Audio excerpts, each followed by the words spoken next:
Assalamualaikum warahmatullahi wabarakatuh. Selawat dan salam ke atas junjungan besar Nabi Muhammad sallallahu alaihi wasallam. Alhamdulillah atas segala nikmat yang Allah telah kurniakan. Termasuklah hari ini alhamdulillah kita kembali bersua. Lama benar teman rasa tak bersama dengan kalian semua. Kan rasa kekok sikit. Tapi tak apa, alhamdulillah. Tanyalah ustaz biar tahu jangan keliru. Kembali bersama dengan saya Da'i Hadari untuk hari ini, hari Ahad 28 Februari 2021 bersamaan dengan 16 Rejab 1442 Hijrah. Baiklah para penonton sekalian, lebih indah jika kita mulakan dengan sedikit doa. A'udzubillahi minasyaitonirrajim. Bismillahirrahmanirrahim. Allahumma inna nas'aluka ilman nafi'a wa rizqan thayyiba wa amalan mutaqabbala. Amin ya rabbal alamin. Baiklah para penonton sekalian, untuk hari ini kita sangat bertuah kerana untuk hari Ahad kita akan mulakan ataupun kita mulakan minggu ini dengan topik akidah, yang mana hari ini kita akan tumpukan kepada Asmaul Husna dan ada 4 nama dan juga sifat Allah yang sangat mulia. Tapi sebelum itu saya nak bawakan kepada anda tetamu kita pada hari ini yang berbahagia, Profesor Madya Dr. Ustaz Muhammad Syauqi Osman. Assalamualaikum Doktor. Waalaikumsalam Apa khabar kita? Alhamdulillah sihat. Alhamdulillah Doktor ya. Ya. InsyaAllah banyak nak tanya Ustaz ni. Tapi tak apa. Kita simpan dulu Doktor ya. InsyaAllah. Baiklah para penonton sekalian, jom sama-sama kita indahkan pagi ini, kita hayati Asmaul Husna. Silakan.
وسلم عدد معلوماتك ومن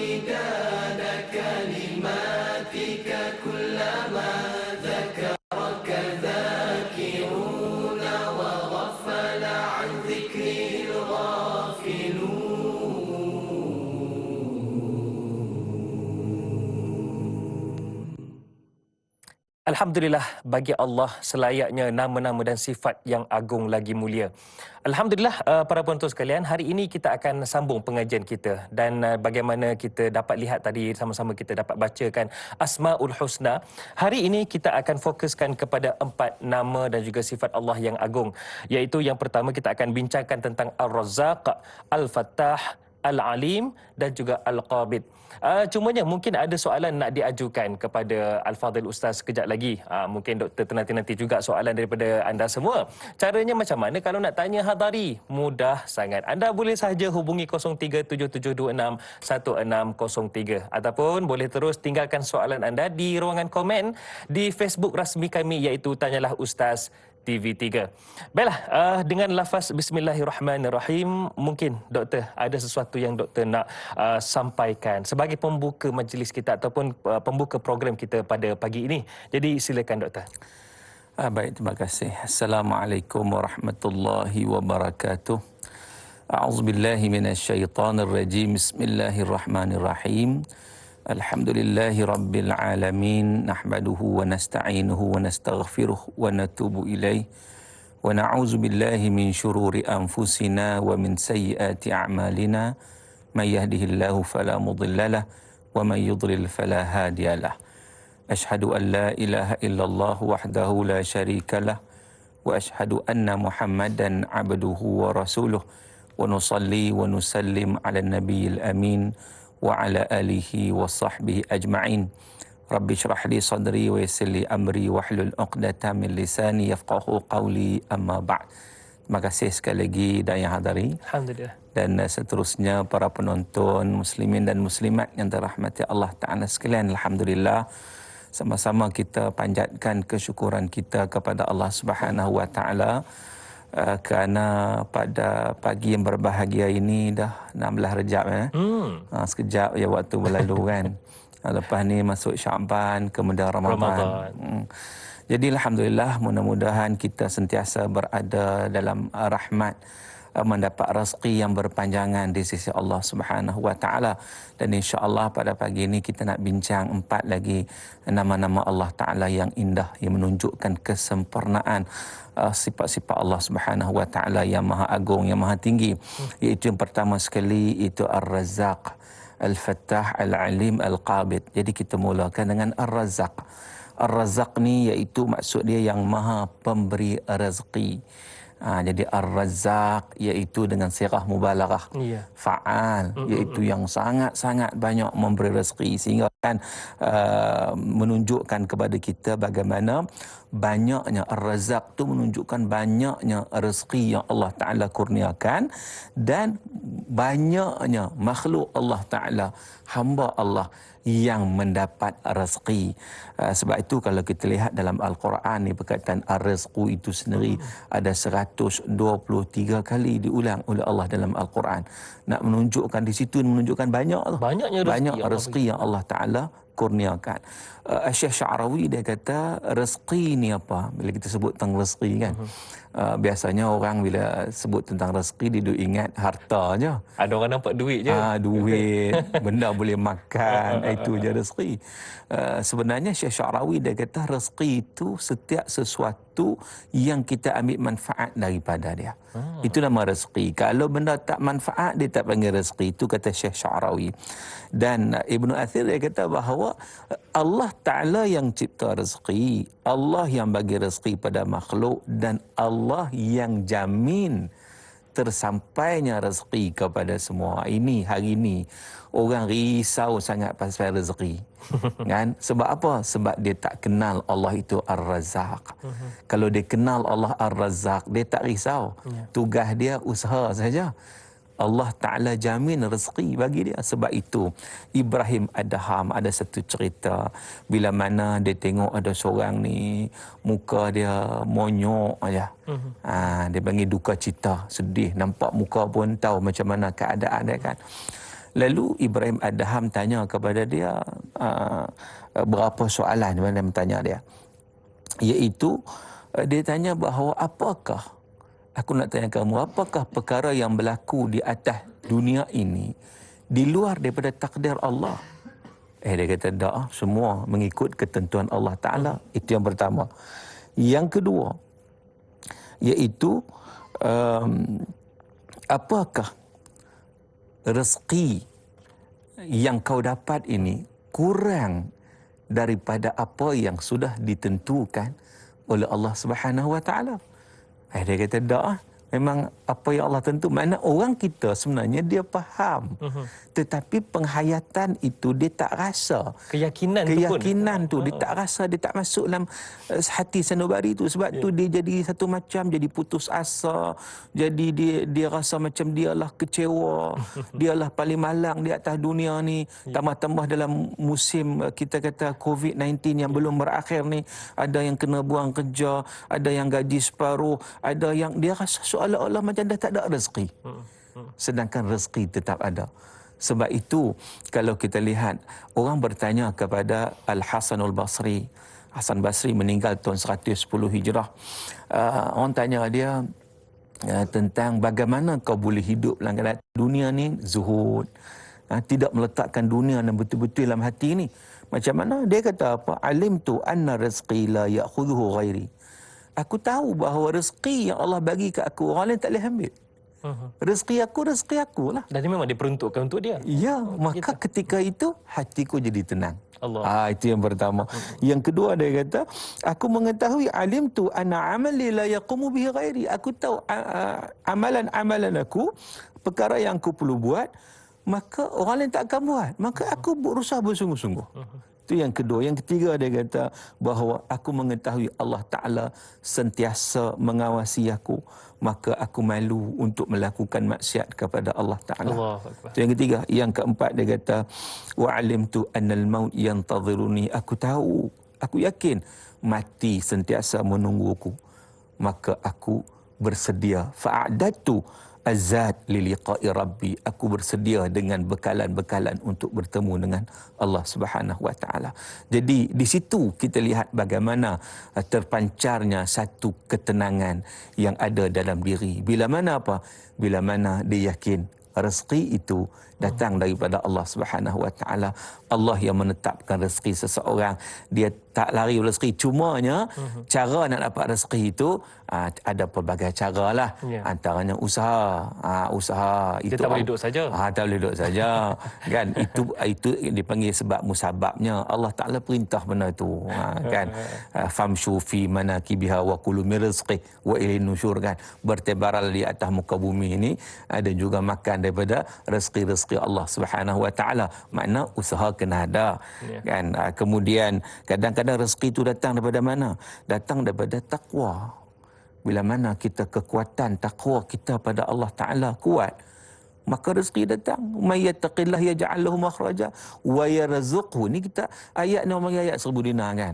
Orang duk pasang dekat kedai-kedai di dinding. Di dinding tapi tak baca pun. Dia tak ambil faham pun. Yang mana ketakwaan pada Allah Ta'ala itu menyebabkan wa yarzuqhu min haitsu la yahtasib. Allah akan bagi rezeki pada dia. So bila dia takwa pada Allah, dia hanya ambil yang benar-benar halal. Walaupun mari kat dia tawaran-tawaran, hebat ni tawaran ni kan. Macam ada semalam kebetulan ada seorang dia hantar WhatsApp pada saya, tanya soalan. Dia kata, Ustaz, saya ni bahagian purchasing barang dekat satu syarikat lah. Jadi bila kita buka tender apa semua, adalah yang mana syarikat dapat, dia bagi kat saya tiap-tiap bulan sebagai hadiah. Doktor, bila sebut tentang hadiah tu mesti ramai nak tahu apa yang ada dalam hadiah tu. Dan juga apa yang berlaku, doktor ya. InsyaAllah kita simpan sekejap lagi, doktor ya. Baik, kepada anda semua, kalau nak tahu apa cerita lanjut daripada doktor tu, insyaAllah selepas ini akan disambung oleh doktor. Jadi kepada anda semua, terus setia bersama dengan Tanyalah Ustaz, biar tahu jangan keliru. Kembali selepas ini.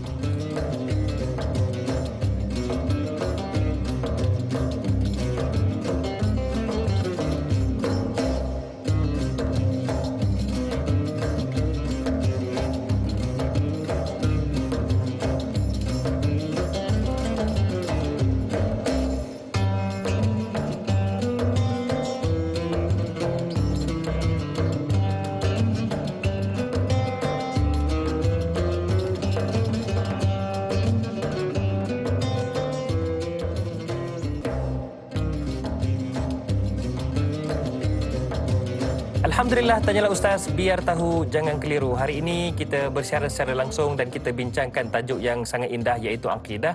Kita fokuskan kepada Asmaul Husna, Ar-Razzaq, Al-Fattah, Al-Alim dan Al-Qabid. Dan bersama dengan kita semua pada pagi ini yang berbahagia Profesor Madya Dr. Syauqi Othman.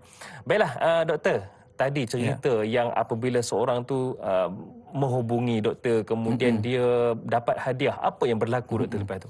Baik, terima kasih. Kita sambung cerita tadi ya, yang tergantung sekejap tadi. Dan yang saya nak sebut ialah bagaimana, Alhamdulillah dia bertanya dululah. Dia kata, bolehlah dia ambil duit tersebut sebagai satu pendapatan dia, sebab itu juga satu rezeki. Diberikan oleh orang kan? Diberikan oleh orang. Maka dengan sebab itu kita bagi tahu bagaimana di situ hadiah, nama hadiah tapi dia adalah rasuah. Sebab apa? Sebab ada tujuan tertentu supaya syarikat itu akan terus diambil untuk bekalkan sesuatu. Oh, dia tak boleh terangkan rezeki baik ya? Itu satu perkara yang kita kata perkara yang haram. Jadi kalau orang yang yakin rezeki itu daripada Allah Ta'ala, dia akan pastikan bahawa dia akan ambil yang halal sahaja.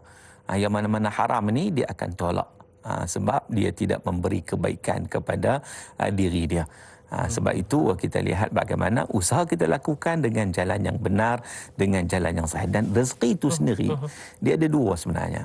Disebut oleh para ulama, satu rezeki umum, satu rezeki khusus. Satu rezeki yang meliputi semua orang. Sama ada orang Islam ke bukan Islam, semua dapat rezeki ini. Rezeki makan, rezeki minum, rezeki pakaian, rezeki yang melibatkan tubuh badan kita, kehidupan duniawi kita. Itu umum. Itu rezeki juga kan. Sebab itu kadang-kadang orang yang banyak rezeki tak mesti dia baik. Tak. Orang bukan Islam pun, orang yang kufur pada Allah Ta'ala pun diberikan rezeki. Lagi lawan Allah, lagi banyak rezeki dia kan. Di atas dunia ni lah, atas dunia. Sebab itu ada satu lagi rezeki khusus dia panggil. Rezeki ini rezeki dalam konteks agama. Rezeki yang Allah Ta'ala kurniakan, iaitu rezeki dari sudut hikmahnya, ilmunya, imannya, Islamnya. Nikmat yang sangat-sangat besar yang diberikan, yang tiada tolak nilainya. Dia punya, itu juga disebut sebagai rezeki. Disebut rezeki untuk membangun agama kita supaya kita lebih mengenal Allah Subhanahu wa taala. Wallahu a'lam. Itulah kita kata sebagai mukadimah ataupun ringkasanlah daripada perbincangan kita yang pertama ni, iaitu Allahu Ar-Razzaq. Dapat rezeki macam mana pun duit janganlah terus pandang ini rezeki masuk poket doktor ya. Kena tengok juga sumbernya doktor.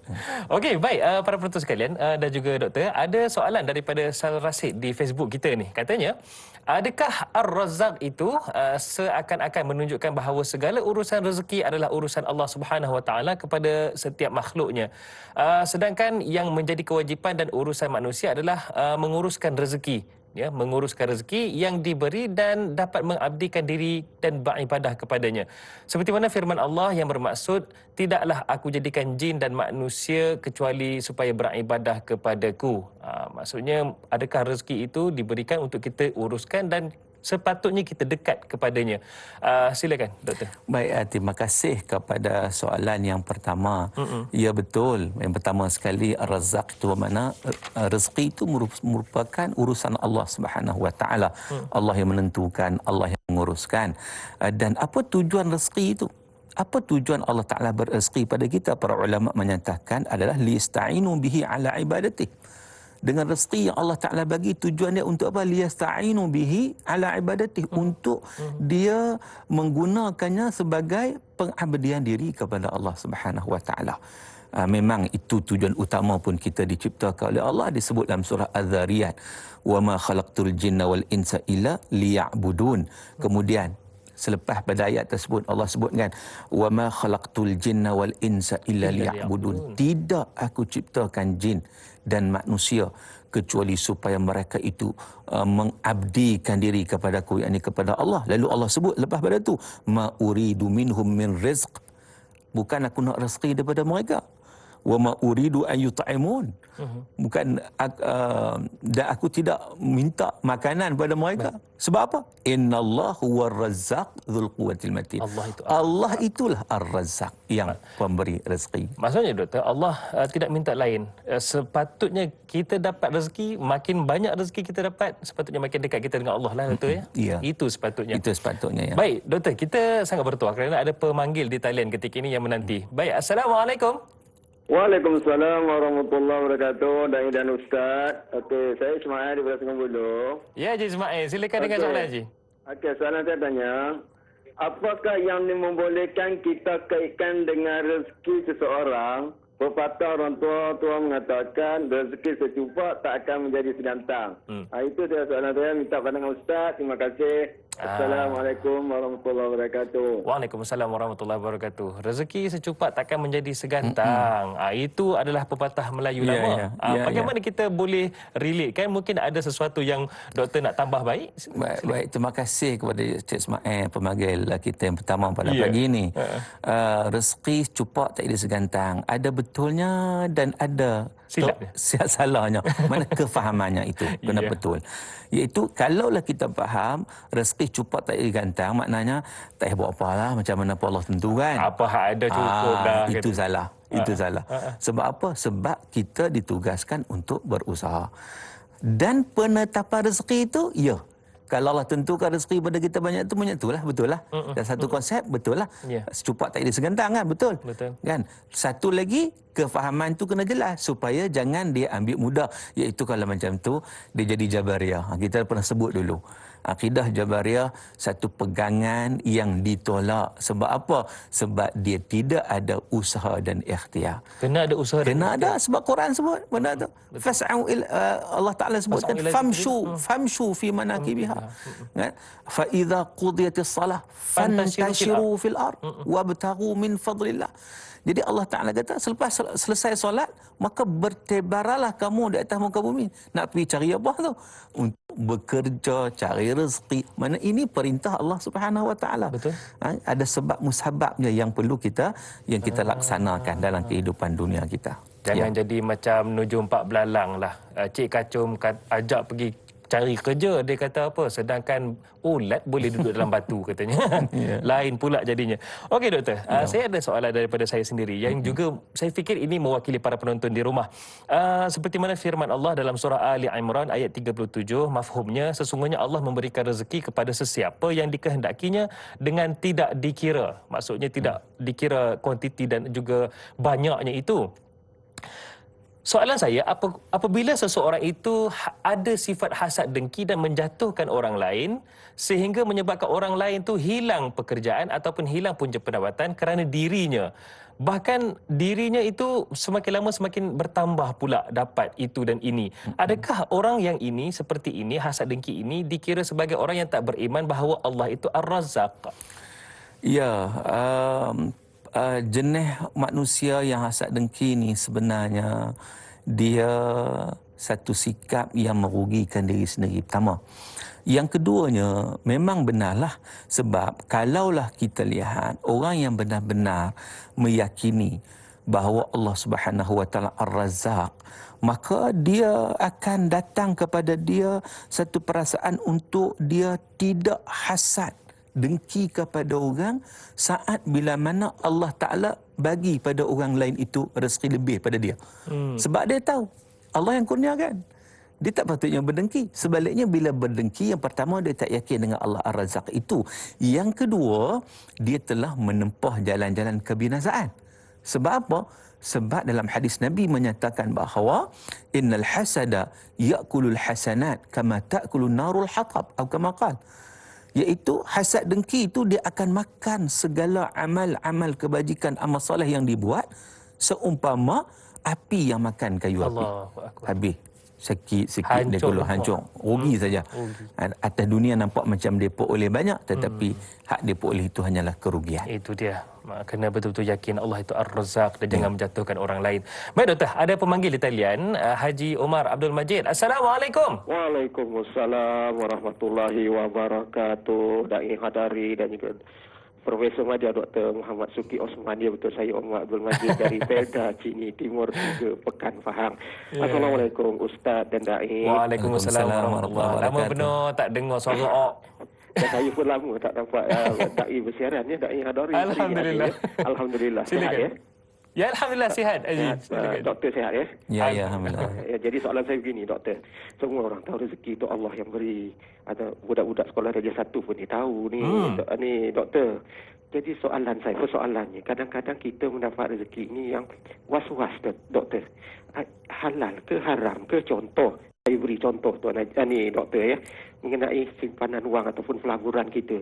Kita tak pasti wang kita dilabur di mana dan tiba-tiba kita dapat dividen bonus setiap tahun. Kita pun tak tahu duit tu halal ke, dia boleh labur ke cara halal ke ataupun cara haram ke. Jadi ada yang kata ini duit keuntungan dan sebagainya. Jadi menjadi ataupun dikatakan sebagai subahah ini antara halal dengan haram. Dia ada subahah pula di situ. Jadi bagaimanakah kaedah terbaiklah doktor ya, kita nak mengesahkan, nak memastikan bahawa wang duit atau dikatakan sebagai rezeki yang diberi itu betul-betul halal dan tidak ada yang dikatakan subahah ini yang antara halal dengan haram. Nak kata haram kot halal, nak kata halal kot haram. Jadi payah doktor jadi lagu ni. Jadi orang Kedah kata jadi lagu ni dia penin. Jadi jangan penin-penin lah pagi ni, kita biar tahu, jangan keliru. Jangan keliru, biar doktor jelaskan bagaimana dia penin untuk kita mengenal pasti rezeki yang kita dapat, yang kita suap ke anak isteri kita itu betul-betul halal dan barakah itu. Itu soalan saya doktor dan Da'i. Terima kasih banyak doktor dan Da'i. Assalamualaikum. Waalaikumsalam warahmatullahi wabarakatuh. Orang Kedah kalau dia sebut pening, dia tak ada G tau. Dia penin. Baik doktor, itulah kita penin juga. Lagu mana ni? Sebab kita kadang-kadang dapat rezeki itu kita tak tahu. Pendapatan kita tu kita was-was. Kata diniagakan, kita punya ni dilaburkan. Kemana kita tak tahu. Bagaimana kaedah terbaik doktor? Baik, Rasulullah SAW menyatakan innal halal bayyin wal haram bayyin wa bainahuma umurun mustabihat. Iaitu halal itu jelas, haram itu jelas, dan antara keduanya itu ada perkara-perkara syubhat. Baik, dalam konteks pelaburan sebenarnya kita boleh menentukan halal dan haram. Dalam konteks pelaburan, iaitu dalam konteks Malaysia ni, katakan kita nak melabur dalam mana-mana institusi ataupun badan-badan yang menjalankan pelaburan. Maka kalau kita nak pastikan pelaburan kita itu halal untuk kita puas hati boleh dapat dividen, keuntungan dan sebagainya, maka kita pastikan syarikat itu, badan itu mempunyai panel syariah. Yang patuh syariah. Yang patuh syariah. Sebab mana-mana badan yang patuh syariah mesti wajib. Ini diletakkan oleh Bank Negara. Kena ada panel syariah. Ya. Jadi bila ada panel syariah, kadang 5 orang panel syariah kan. Jadi maknanya mereka itu bertanggungjawab untuk memastikan perjalanan syarikat itu, pelaburan itu adalah yang halal, yang betul, yang tak ada riba. Jadi kita okeylah, alhamdulillah lah, kita serahlah pada pakar-pakar tu kan. Tak perlulah kita buat kajian pula kan. Cukuplah. Tetapi masalah kita sekarang ni, kita tertipu dengan jenama-jenama. Kadang-kadang tak ada panel syariah pun dia kata tak. Ni kita ni nama dia tak namanya macam lah koperasi ke apa, kebun nama Islamik sikit, kebun nama Hadari kata. Kan? Nama ni kita koperasi Hadari ni, kita melabur minyak di Rusia. Contohnya lah kan. Jadi kita tiap-tiap bulan kita bagi kamu laborkan 10,000, tiap-tiap bulan dapat 1,000. Cukup bulan 10 kita bagi balik modal 10,000. Jadi tengok keuntungan ni makna 10,000 dapat, modal dapat balik. Oi, besar katanya. Besar. Ni kira ni semua patuh syariah dia kata. Rupa-rupanya pelaburan tu kalabu al-malami, kelab malam. Rupa-rupanya perkara tersebut adalah apa? Adalah haram. Memang haram. Itu daripada konsep itu kita tahu itu adalah riba. Itu tidak dibenarkan. Sebab apa? Kalau kita tak tahu, aku tak tahulah macam nak kena riba tak riba. Senang aja kita tanya, ada panel syariah atau tidak? Senang. Kat situ lah kat kita sekarang ni. Kalau tak ada panel syariah, tak payah melabur lah. Sebab apa? Sebab memang sangat-sangat terdedah kepada perkara-perkara yang haram tadi. Tak berbaloi lah kita dapat daripada sumber yang haram. Maka dengan sebab itu, ada panel syariah, okey, boleh jalan. Itu cara kita mudah untuk kita kena pasti dalam konteks masyarakat kita atau negara kita. Ya, sebab soalan ini selalu kita dengar juga, soalan yang ditanya oleh Haji Omar tadi, Doktor. Ya. Sebab yalah, dalam kita melabur itu pun kita kena pastikan bahawasanya ia adalah patuh syariah supaya pendapatan kita itu halal ya di sisi Allah Subhanahu Wa Taala. Mujahidah Solehah, kita punya inilah yang bertanya ni, pengikut kita katanya, apakah pemberian Allah kepada manusia? Ada manusia tak yakin dengan rezeki, dengan merasakan hidupnya susah. Itu susah, ini susah. Apakah cara untuk menguatkan keimanan kita dan yakin dengan Ar-Razzaq? Bagaimana cara untuk mensyukuri nikmat dan rezeki daripada Allah? Kadang-kadang tu Doktor, itu sikit-sikit susah. Cerita kat orang ni susah. Sedangkan ada yang Allah memberikan kepada dia tanpa dia sedar, dan bagaimana cara nak syukur? Baik, terima kasih kepada persoalan dikemukakan. Kadang-kadang kalau kita lihat, susah itu juga merupakan satu kebaikan untuk dia. Dan ada orang bila mana Allah bagi kesenangan, terus dilupa pada Allah Subhanahu Wa Taala. Jadi maknanya susah itu juga membawa rezeki yang baik pada dia. Dia membawa kepada ketaatan daripada Allah. Ada orang masa dia susah ni banyak ingat Allah. Kan macam kita lah, contoh mudah kita, kalau kita demam, kan? Kita demam, kalau kita sakit ke, waktu itu sebut Allah di bibirnya. Allah, Sentiasa zikir. Sentiasa. Waktu sihat langsung tak ingatlah kan. Jadi maknanya kita kena lihat, kadang-kadang Allah bagi kesusahan pada kita, rezeki tetap ada sebenarnya. Kan? Tetapi itu adalah kebaikan untuk kita juga. Jadi kita jangan pandang itu satu benda keburukan. Sebab itu orang beriman ni, Nabi SAW puji, Nabi kata ajabal li amril mu'min. Orang beriman ni memang hebat. Sebab apa? Sebab bila mana dia dapat nikmat, idza asabathu sarra syakara, dia bersyukur pada Allah. Dia tak lupa Allah. Okey. Itu yang lebih baginya. Wa idza asabathu dharra, kalau dia dapat musibah, dapat kesusahan, sabara, sabar. Fakana khairal, itu juga terbaik baginya. Dua-dua pahala. Dua-dua pahala. Senang pun pahala, susah pun pahala. Tetapi awas, boleh jadi senang bala, susah bala. Kalau kita tak benar-benar mengenali Allah Subhanahu Wa Taala. Allahu Akbar. Baik Doktor, kejap lagi saya nak tanya kepada Doktor, wa yarzuqhu min haitsu la yahtasib. Direzekikan kepada seorang itu yang tak disangka-sangka. Macam mana tu perinciannya? Kejap lagi. Jadi insya-Allah selepas ini Dr. Syauqi Osman dan Da'i Hadari akan kembali bersama dengan anda dalam Tanyalah Ustaz, kembali selepas ini.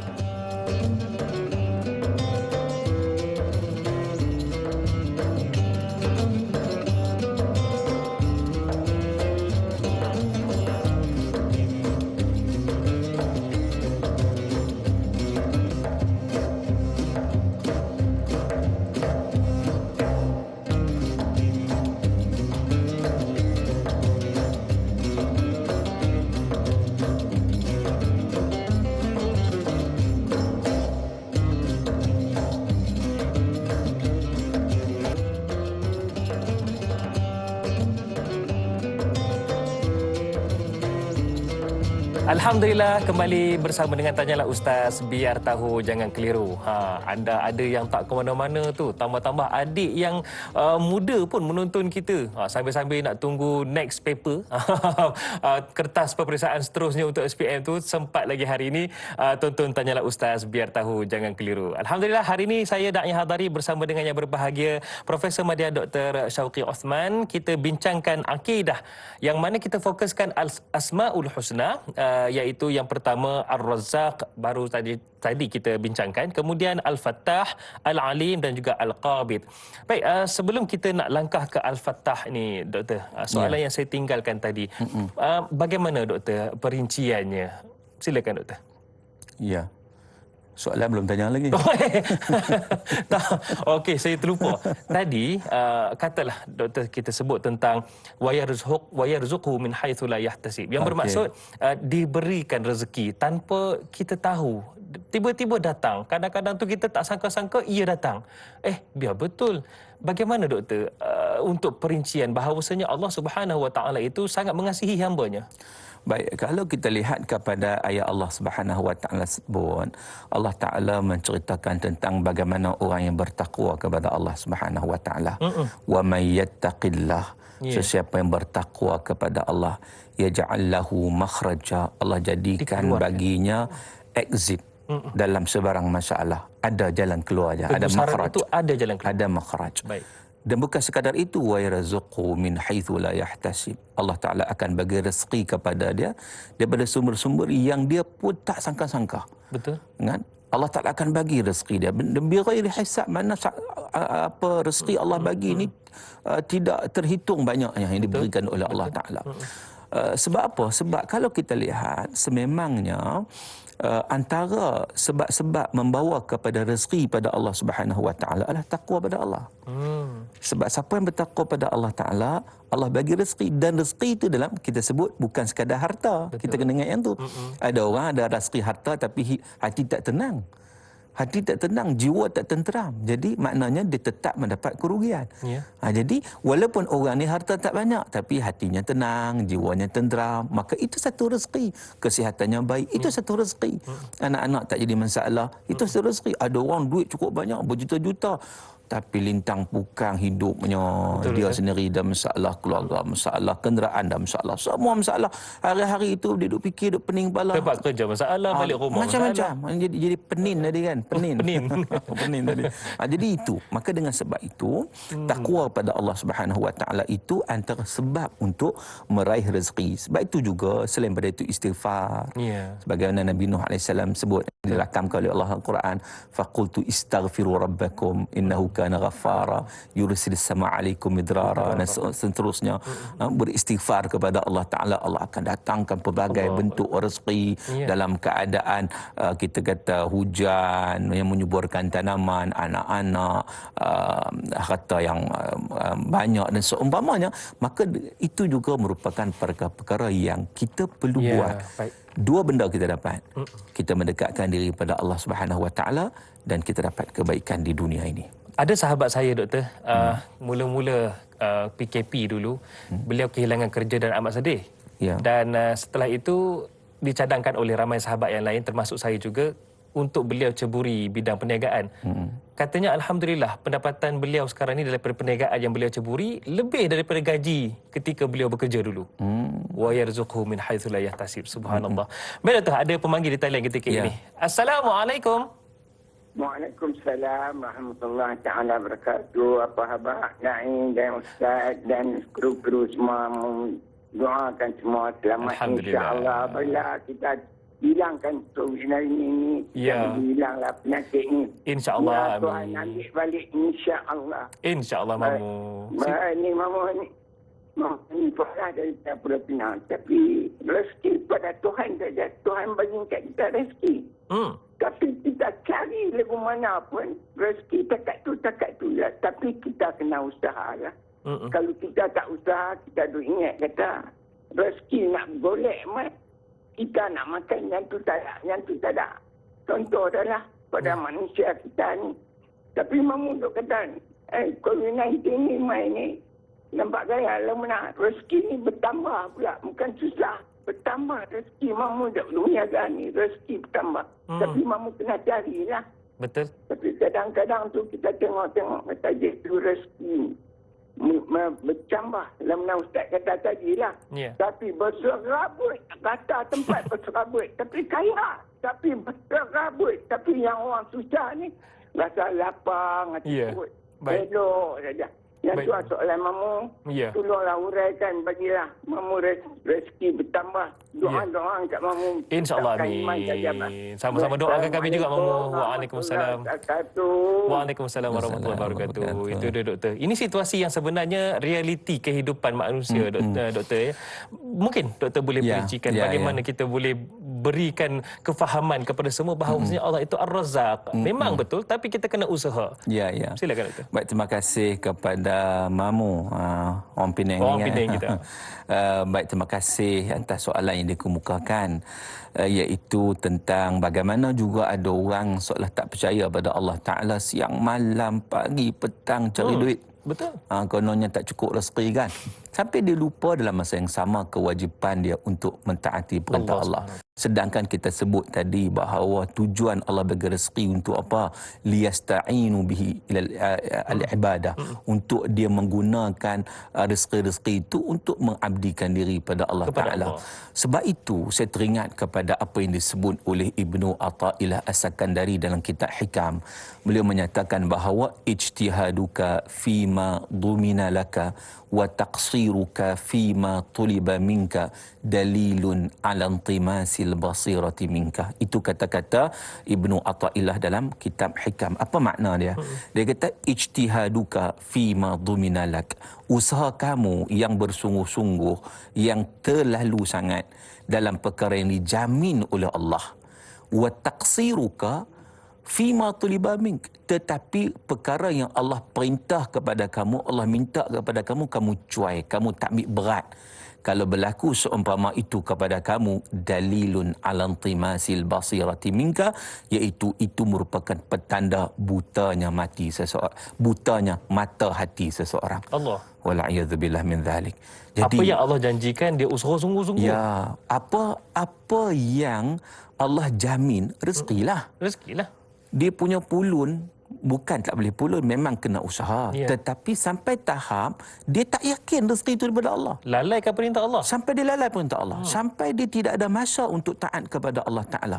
Punyalah atas alasan nak cari rezeki.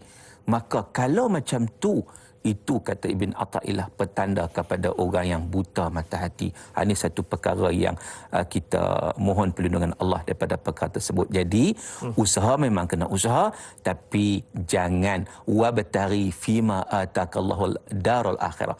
Kita kena cari akhirat sebagaimana yang diperintahkan oleh Allah Subhanahu Wa Taala. Wala tansa nasibaka min dunya. Jangan lupa habuan kamu atas dunia. Ni dia ambil terus dunia, lupa terus akhirat, terbalik terus kan. Itu yang menjadi masalahnya. Dia kena seimbang lah doktor ya. Jangan sampai kita mati mata hati. Baik doktor, mungkin ini masa sesuai untuk kita ke Asmaul Husna yang seterusnya, iaitu Al-Fattah. Ada soalan daripada Fatimah Ayub ini di Facebook kita. Katanya, Assalamualaikum Ustaz Zanda. Waalaikumsalam.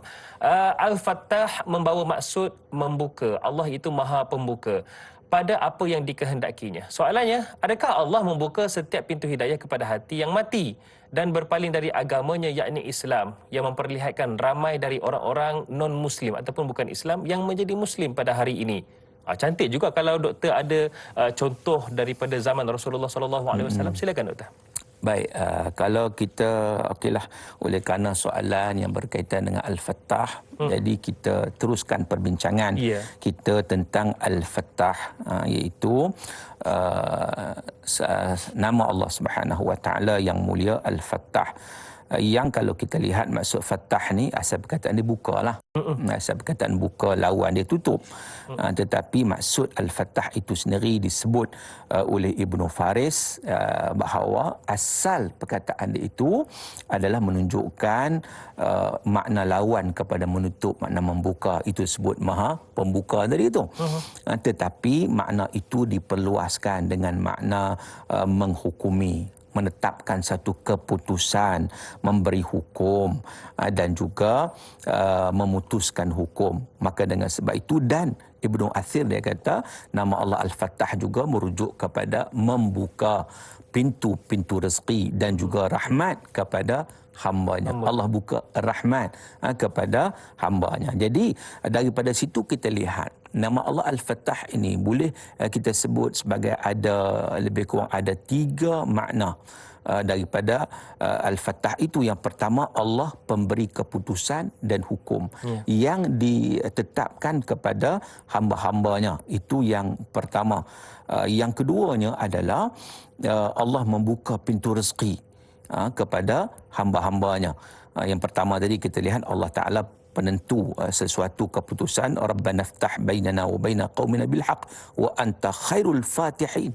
Ya Allah, bukalah antara kami dan juga kaum kami dengan kebenaran, maka engkau sesungguhnya sebaik-baik pembuka. Pembuka itu disebut oleh Ibnu Katsir, khairul fatihin itu adalah khairul hakimin, iaitu sebaik-baik pemberi keputusan. Itu yang pertama. Yang kedua, membuka pintu-pintu rezeki. Dan yang ketiga iaitu memberi pertolongan kepada hamba-hambanya.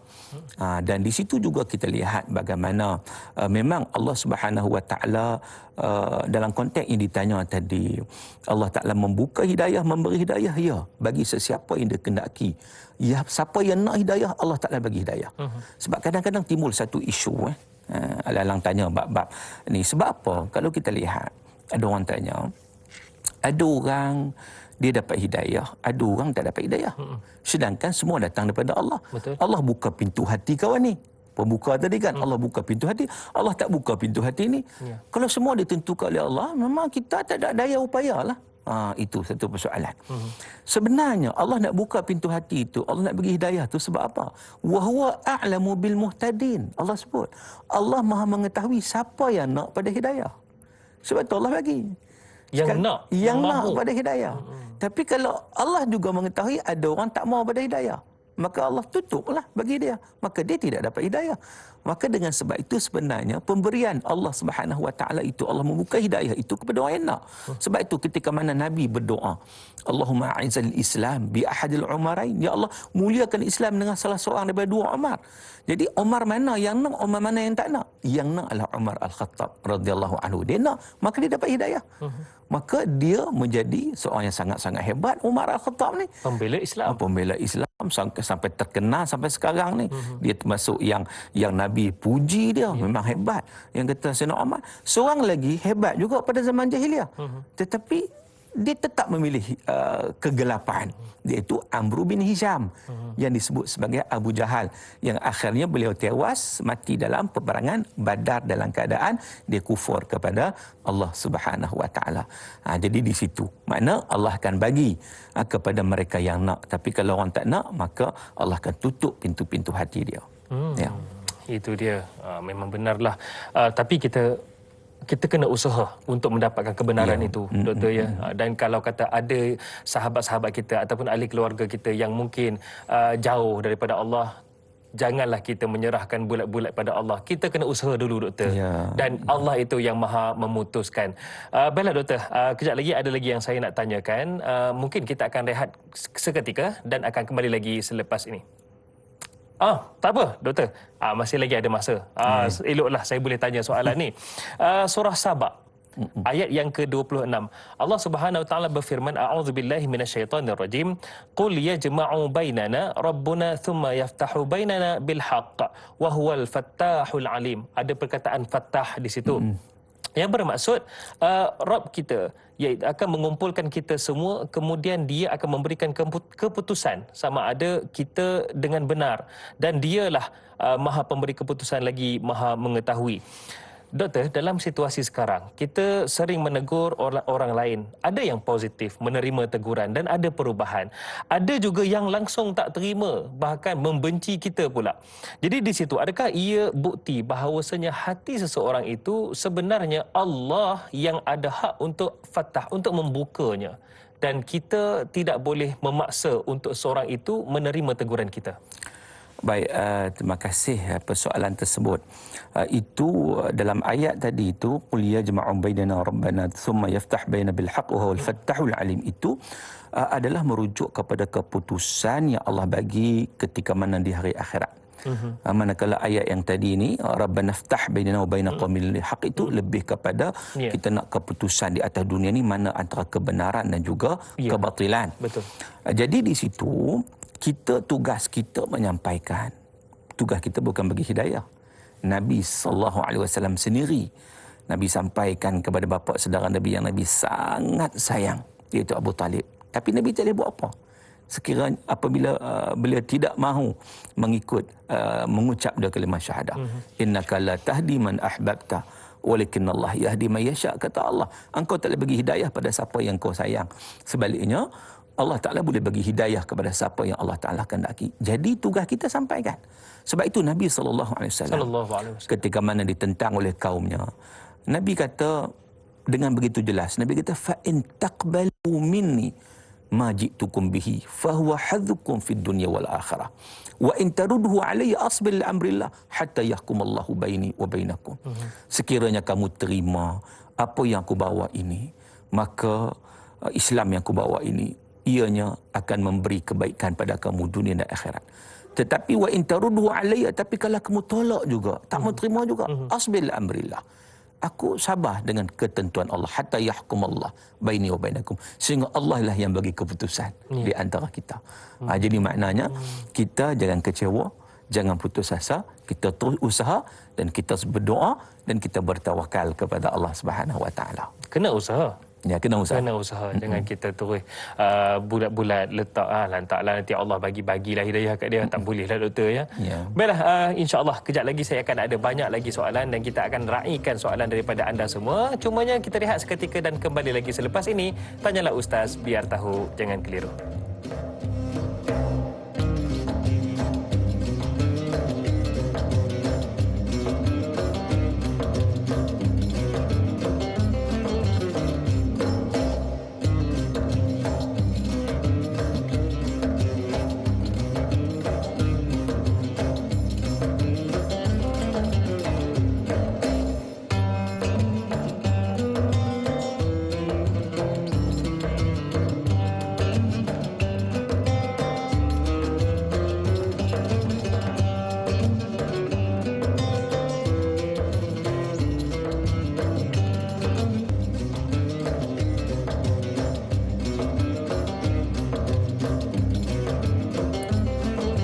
Setiap hari kami bawakan topik yang berbeza dan kita bawakan orang yang lebih alim, orang yang menjadi panel kita berlatar belakang yang berbeza. Namun tujuannya tetap sama, iaitu memberikan kefahaman kepada kita, satu pencerahan kepada kita.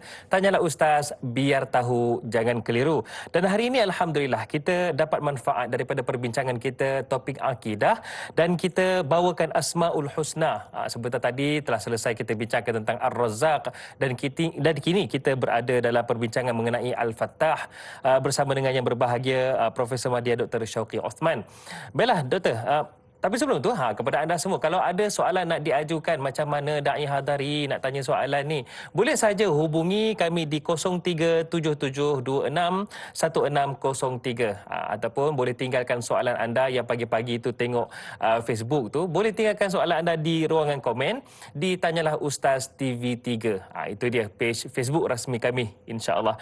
Baiklah Doktor, mungkin ada sesuatu perincian yang lebih lanjut mengenai Al-Fattah ini kepada semua penonton. Silakan Doktor. Baik, terima kasih. Kalau kita sebut tentang Al-Fattah ni juga, kalau kita lihat bagaimana Al-Fattah itu juga bermaksud Allah Ta'ala maha membuka abwabul khairat, membuka pintu-pintu kebaikan kepada hamba-hambanya, pintu-pintu keberkatan. Sebab itu dalam Al-Quran Allah sebut, walau anna ahlul qura amanu wattaqau la fatahna alaihim barakatim minas sama'i wal ard.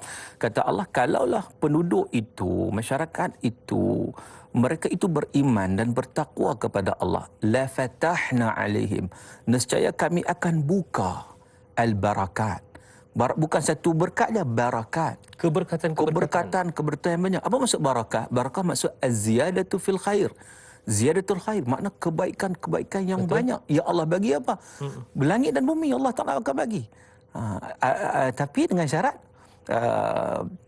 dia beriman dan bertakwa kepada Allah Subhanahu wa taala. Sebab itu kita selalu kalau kita masuk masjid pun kita minta pada Allah, Allahumma ftahli abwaab rahmatik. Ni jangan lupa ni. Lama tapi masjid dah tu kan. Kita minta pada Allah, Allah maftahli, ya Allah bukakanlah kepadaku abwaab rahmatik, pintu, bukan satu pintu je. Abwaab, bab satu pintu, babani dua pintu, abwaab itu jamak. Abwaab rahmatik, pintu-pintu rahmat daripadamu. Jadi kita minta kepada Allah Subhanahu wa taala. Memang Allah Taala yang membuka bagi siapa yang Allah Taala kehendaki pintu-pintu ketaatan. Ada orang dibukakan baginya seronok nak solat sunat, ambil. Ada orang dibuka padanya seronok nak puasa, ambil. Ada orang seronok nak tolong orang. Macam Da'i Hadari duk pergi misi-misi kemanusiaan tu kan. Ambil benda tu. Pintu-pintu kebaikan yang Allah buka pada kita tu, kita terasa nak buat itu, cepat-cepat kita grab, kita ambil, kita laksanakan, sebab itu semua dia masuk dalam keadaan kita kata keimanan dan ketakwaan kita kepada Allah Subhanahu Wa Taala, maka ia akan mengundang rahmat, keberkatan yang berpanjangan daripada Allah Subhanahu Wa Taala kepada kita. Bukan senang doktor nak dapat satu kebaikan yang kita teringin nak buat selalu tu. Allahu Akbar. Itulah Allah Maha pembuka kebaikan. Baik doktor, ada soalan yang ni cantik juga soalan daripada Izu ni, katanya di Facebook ni, Al-Fattah ialah Allah Maha Pembuka pintu kebaikan yang menggambarkan Allah membuka pintu rahmat bagi umat yang percaya dan berserah diri kepadanya. Apakah benar dakwaan yang menyatakan rahmat Allah akan turun apabila nama-nama orang soleh disebut? Daripada Izu, silakan. Baik, terima kasih kepada persoalan yang soalannya menyatakan bagaimana rahmat Allah Subhanahu Wa Taala, Allah yang buka rahmat, Allah yang menukar rahmat. Betul. Dan Allah juga buka pintu kepada kita untuk bertaubat bagi orang yang melakukan kesalahan. Dan ada soalan tadi menyatakan bagaimana ada yang mengatakan bahawa Allah akan bagi rahmat bila kita sebut nama saja, sebut nama orang soleh. Dia sebenarnya bukan sebut nama, kita kena ikut sifat-sifat orang soleh. Bukan sebut kalau nama setakat syekh sebut tu, je, duk tak buat apa, tak jadi apa kan. Kan? Jadi tidak ada dalil yang kata bila sebut nama orang soleh terus dapat rahmat. Berbeza dengan kita berselawat pada Rasulullah sallallahu alaihi wasallam. Tetapi orang soleh ini memang kita perlu ikuti mereka, menjejaki langkah-langkah orang soleh. Bahkan semasa sekarang ni pun para ulama bagi tahu pada kita untuk kita mujalasatus salihin. Kita duduk dengan orang soleh, berdamping dengan orang soleh. Jadi kalaulah mereka sudah meninggal dunia, kita kenang bagaimana perjuangan mereka, kita ambil semangat pada mereka, bagaimana kehidupan mereka. Serta ingat Tok Guru Pondok lah, Tuan Husin Kedah. Dia pondok di Pokok Senar, pondok Madrasah Khairiyah, antara pondok yang terkenal lah. Tapi sekarang jadi SABK. Dia bila kita baca biografi dia, antara kita kata amalan-amalan baik yang dilakukan, dia kalau berjalan, dia akan pegang tongkat. Waktu tu dia sihat walafiat apa semua, tak perlu pada tongkat pun kan. Tapi kenapa pakai tongkat? Tapi dia pakai tongkat. Orang tanya, Tok Guru biasa apa pakai tongkat berjalan? Maka dia kata, aku berjalan tu kadang-kadang jumpa macam-macam tengah jalan. Maka aku gunakan tongkat aku untuk buang perkara-perkara yang menyakiti di jalan, yang menghalang lalu lintas. Itu termasuk dalam soal iman. Kita nampak benda tu kecil je, tapi sebenarnya itu juga diambil berat oleh tok guru kita, orang-orang soleh dan sebagainya.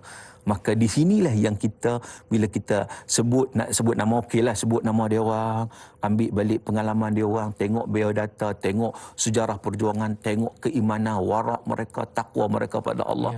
Al-Imam Nawawi kita tengok, subhanallah. Kita baca dia punya biografi dia, maka mendatangkan satu semangat pada kita untuk kita berusaha mencontohi mereka itu. Jadi kita akan membuka ruang-ruang mendapat barakah daripada Allah. Bukan sekadar sebut nama lah. Ya. Sebut nama, sebut-sebut ya, lain jadinya. Baiklah doktor, mungkin ini masa sesuai untuk kita ataupun Asmaul Husna. Dan sebelum itu, silakan doktor. bab sebut nama ni, kita dituntut nak sebut nama Allah. Ini tajuk ataupun yang kita nak betul-betul fokus.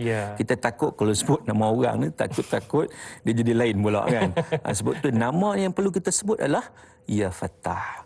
Allah Ta'ala Ya Fattah. Jadi mana kita sebut nama Allah Ta'ala. Itu yang terbaik. Kalau orang sebut nama saya, sedaklah saya. Doktor. Okey doktor.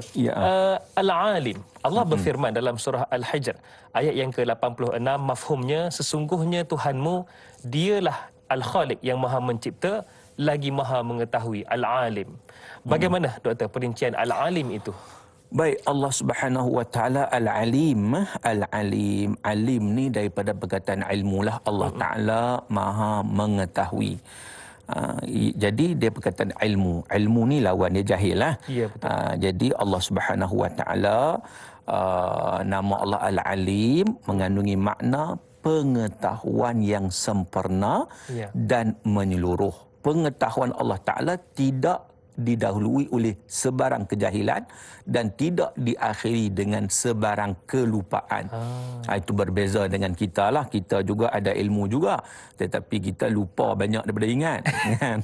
Dan kita bermula dengan kejahilan. Bila kita belajar baru dapat ilmu. Allah Ta'ala Maha Sempurna. Allah tidak bermula dengan kejahilan dan tidak diakhiri dengan kelupaan. Itu ilmu Allah Subhanahu wa taala. Yang pertama, bila mana kita menghayati Allah Subhanahu wa taala Al-Alim ni, maknanya Allah Subhanahu wa taala, ilmu Allah sangat-sangat luas. Ilmu kita terbatas. Ilmu Allah sangat-sangat luas. Innama ilahukum Allah allazi la ilaha illahu wasi'a kulli syai'in ilma. Sesungguhnya Tuhan kamu ialah Allah Ta'ala yang tidak ada Tuhan selain Dia. Ilmunya, pengetahuannya meliputi segala sesuatu. Surah Taha ayat 98. Dan kita lihat juga bagaimana ilmu Allah Ta'ala itu, Allah mengetahui semua sekali. Sesuatu yang belum terjadi, yang sedang terjadi, yang akan terjadi, semuanya di bawah pengetahuan ilmu Allah Subhanahu wa taala. Maka dengan sebab itu kalau kita lihat nama Allah Ta'ala Al-Alim ni, ilmu yang penuh dengan hikmah, sebagaimana juga kita lihat doa yang selalu kita sebut, subhanaka la ilma lana illa ma 'allamtana innaka antal alimul hakim. Kan, ini juga kita sebut doa-doa malaikat yang menyebutnya kepada Allah Subhanahu wa taala, dan di situ menunjuk kepada kita bagaimana Allah Subhanahu wa taala mengetahui segala-galanya. Allah mengetahui perkara gaib. Allah Ta'ala mengetahui perkara yang tidak gaib. Semua diketahui oleh Allah Ta'ala. Jadi sebagai contoh, bila mana Allah sebut innallaha indahu ilmus sa'ah, sesungguhnya Allah, di sisi Allah Ta'ala lah ilmu tentang kiamat. Tapi hari ini masalahnya, manusia, masyarakat, dia terpengaruh dengan konspirasi. Konspirasi lah ni, orang banyak duk sebut perkataan konspirasi kan. Ya. Ramai sangat terpengaruh dengan konspirasi sehingga akan melibatkan kiamat. Itulah. Kononnya dia pun tahu tentang kiamat. Siap bagi ramalan lagi. Tahun sekian-sekian akan berlaku kiamat. Allah dah sebutnya ilmu kiamat ni kita tak tahu. Sedangkan ditanyakan kepada Rasulullah, Rasulullah pun kata, aku tak tahu. Rasulullah pun ketika Jibril bertanya, mata sa'ah, Nabi kata apa? Mal mas'ul a'la minas sa'il. Orang ditanya pun tak lebih tahu daripada orang bertanya. Makna bahasa mudah kan? Kita sama-sama tak tahu. Kan Nabi bagi dia tak tahu, Jibril pun tak tahu. So sama-sama tak tahu. Tiba-tiba orang hari ini dengan pelbagai teori-teori yang dikemukakan, nampak macam kemas lah. Nampak umat Nabi Muhammad 1500 tahun saja. Kita sekarang kalau tahun hijrah dah 1442 dah kan. Jadi berapa tinggal lagi 60 tahun lebih kurang. Tak sampai 60 tahun. Jadi perkara-perkara seumpama ini bercanggah dengan yang kita kata ilmu itu hanyalah Allah Subhanahu wa taala yang mengetahui. Begitu juga Allah sebut dalam Al-Quran, innallaha 'indahu 'ilmus sa'ah wa yunazzilul ghaith wa ya'lamu ma fil arham. Allah lah yang menurunkan hujan. Allah yang mengetahui apa yang ada dalam rahim-rahim ibu. Wa ma tadri nafsum madza taksibu ghada wa ma tadri nafsum bi ayyi ardhin tamut. Di surah Luqman. Manusia tak tahu apa yang nak buat esok, walaupun dia merancang tapi belum tentu jadi. Kan? Dan manusia tak tahu di mana bumi mana dia akan mati. Jadi di situ menunjukkan semuanya di bawah ilmu Allah Subhanahu wa taala. Ilmu Allah tidak terbatas. Jadi kalau kita sedar tentang perkara itu, sanggup tak kita buat satu perkara maksiat pada Allah dalam keadaan Allah mengetahui? Allahu Akbar. Tak sanggup tu. Jadi sekarang ni, kita sekarang ni penghayatan tu dia tak sampai. Kita tahu Allah Maha mengetahui. Tapi ketika buat maksiat rasa macam tak ada siapa tengok ya. Tak ada siapa tahu kan. Memanglah orang tak tahu. Kita buat sembunyi kan. Tetapi Allah Subhanahu wa taala Maha mengetahui. Maka bila kita rasa kita menghayati tentang perkara tersebut, maka di situlah dia akan datang kepada kita rasa malu. Rasa malu. Itulah yang Nabi kata al-haya'u minal iman. sifat malu tu sebahagian daripada iman. Malu daripada apa? Malu daripada melakukan maksiat kepada Allah Subhanahu Wa Taala. Bila kita bicarakan tentang Al-Alim ni, ada soalan daripada Mas Ripah. Katanya, Doktor, di Facebook, adakah manusia yang pakar dalam satu-satu bidang itu memiliki sifat Al-Alim? Boleh digelar sebagai Al-Alim kerana pengetahuannya tinggi. Contohnya seperti doktor yang mengetahui rawatan yang terbaik untuk penyakit kepada satu pesakit itulah. Kemudian yang kedua, apakah perbezaan Al-Alim, Allah yang Maha Mengetahui, dengan Al-Mu'allim, seorang yang mempunyai ilmu? Adakah seorang itu akan menjadi mulia bila memiliki sifat Al-Alim dengan mempunyai ilmu dan mengajarkan ilmu kepada orang lain? Baik, terima kasih kepada soalan. Banyak nampak dia punya perincian soalan tu. Yang pertamanya, sifat Al-Alim itu hanyalah Allah Subhanahu Wa Taala. Hanyalah yang Al-Alim maknanya yang maha mengetahui. Kita tak maha pun, kita ada sikit pengetahuan yang diberikan oleh Allah. Walaupun orang itu pakar, manusia. Manusia pakar macam mana? Dia pakar satu bidang je. Ya. Kan kalau dia pakai handphone, contohnya handphone je yang dia kerti, selok belok handphone, yang lain dia tak tahu. Banyak lagi dia tak tahu. Jadi ilmu manusia ni sangat-sangat terhad. Sebab itu kau nak banding ilmu Allah Ta'ala, sehingga kan para ulama bagi perumpamaan, kalau kita celup kan dalam lautan itu, bekas-bekas air yang lekat di jari kita, itulah ilmu yang Allah bagi kat kita. Lautan-lautan tu ilmu Allah lebih lagi daripada itu. Jadi sikit sangat. Sebab itu orang yang berilmu sebenarnya orang yang tawaduk. Sebab apa? Sebab dia lagi rasa kerdil. Lagi belajar lagi rasa tak ada ilmu. Lagi belajar lagi rasa tak ada ilmu. Itu betul orang berilmu. Tapi kalau lagi belajar lagi rasa dia macam tinggi.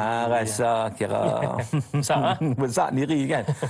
Maka pada ketika itu merupakan satu masalah yang berlaku kepada dia. Maknanya itu menunjukkan orang itu dia bukan berilmu, tidak, tapi tidak berilmu. Sebab tu orang kata resam, apa panggil yang pepatah Melayu ni, resam padi. Semakin berisi semakin tunduk. Jangan jadi resam lalang, semakin apa, semakin apa? Saya lupa kan. Dia, yang pentingnya lalang kan dia agak dia mendongak sikit kan. Jadi jangan jadi yang seumpama itu. Begitu juga antara perincian soalan tadi, apa dia tanya tadi? Yang kedua, katanya adakah seorang itu jadi mulia kerana memiliki ilmu dan mengajarkan kepada orang lain? Ya. Bila mana kita mengajarkan pada orang ilmu yang bermanfaat, pahala dia sangat-sangat banyak. Bahkan disebut dalam hadis yang masyhur, yang kita semua tahu hadis tersebut. Nabi kata, "Idza mata ibnu Adam in qata amalu illa min thalath." Bila matinya anak Adam, terputus segala amalan kecuali 3 perkara. Antara 3 perkara itu apa dia? Au ilmin yuntafa'u bihi. Ilmu yang dimanfaatkan dengannya. Maknanya apa? Maknanya kita sampaikan ilmu ke orang. Jadi orang ambil manfaat ilmu tu, orang beramal dengan ilmu tu, maka kita dapat pahala. Waktu kita mati, orang beramal lagi, dia pula sampai ke orang lain pula kan. Dia jadi macam saham yang betul. Dia jadi macam bercambah. Kan, pahala itu akan terus sampai kepada kita walaupun kita dah mati lama mana sekalipun. Jadi di situ memang kita jangan kedekut ilmu. Ada ilmu, kongsi. Bahkan orang yang nak memperkembangkan ilmu dia kena kongsi. Jenis yang dia tak kongsi ni, itu problem lah kan. Itu masalah. Dia kedekut ilmu. Dia kedekut kan. jadi akhirnya dia tidak dapat memperkembangkan pembelajarannya tersebut. Jadi sebab itu dalam hadis Nabi yang lain, Nabi kata apa? Khairukum man ta'allama al-Quran wa 'allama. Ada perkataan di situ, mengajar. Nabi kata sebaik-baik kamu mereka yang mempelajari Al-Quran. Bukan sekadar belajar, wa 'allama, dan mengajarkannya. Maka di situ mengajar itu memang satu perkara yang baiklah, satu benda dakwah yang perlu dilakukan. Doktor, kita ada lebih kurang dalam 1 minit ke 2 minit lagi sebelum kita berehat seketika ni, doktor. Saya nak tanya, katakanlah kalau seseorang individu itu ada dia nak lakukan sesuatu, tetapi dia berfikir Allah itu ada. Akan tetapi dalam masa yang sama dia fikir, tak apa, yang penting pandangan mata manusia orang tak nampak. Adakah dikira kufur?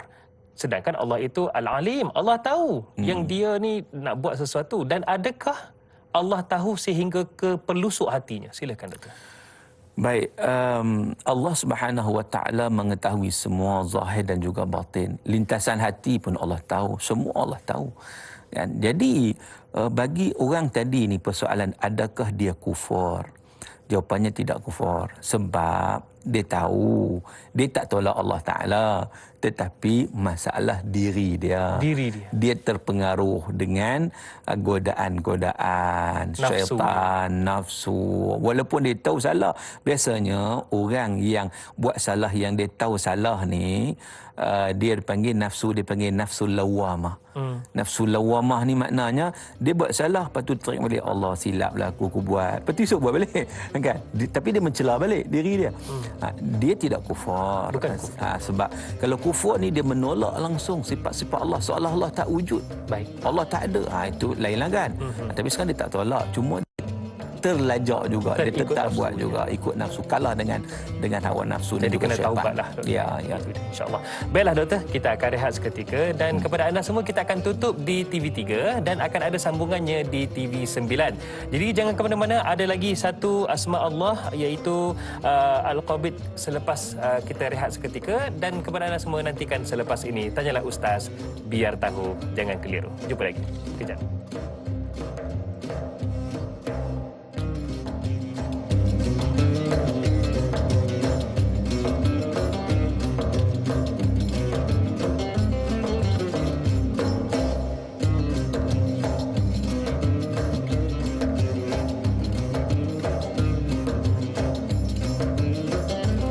Alhamdulillah, Tanyalah Ustaz, biar tahu jangan keliru. Kembali bersama dengan anda semua pagi ini. Alhamdulillah hari Ahad. Walaupun hujung minggu mungkin ada macam-macam perancangan lah daripada anda semua. Tapi jangan, kalau boleh janganlah ke mana-mana. Duduklah di rumah kan, untuk kita sama-sama putuskan rantaian COVID-19. Walaupun vaksin dah ada, tapi janganlah kita ambil mudah, ya, insya-Allah.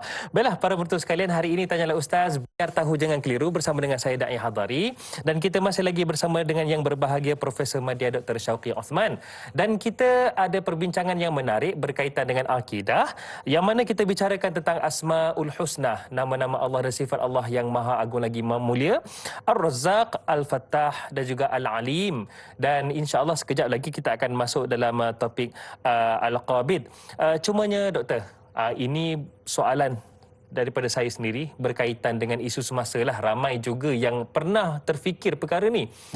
Adakah salah kita berpegang bahawasanya Allah Maha Tahu, termasuklah ke mana destinasi kita, di mana kita akan mati, bagaimana cara kita mati, dan juga sama ada syurga ataupun neraka.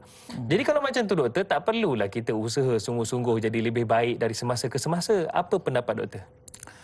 Baik, terima kasih ya. Allah Maha tahu bagaimana kesudahan kita. Betul. Tapi kita tak tahu. Kita tak tahu.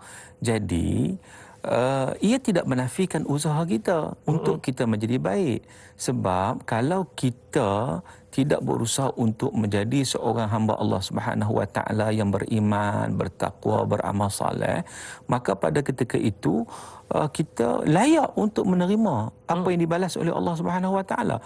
Jadi dua benda yang berbeza sebenarnya tu. Allah Maha tahu kesudahan. Jadi kalaulah kita memang kita tak tahu kesudahan kita.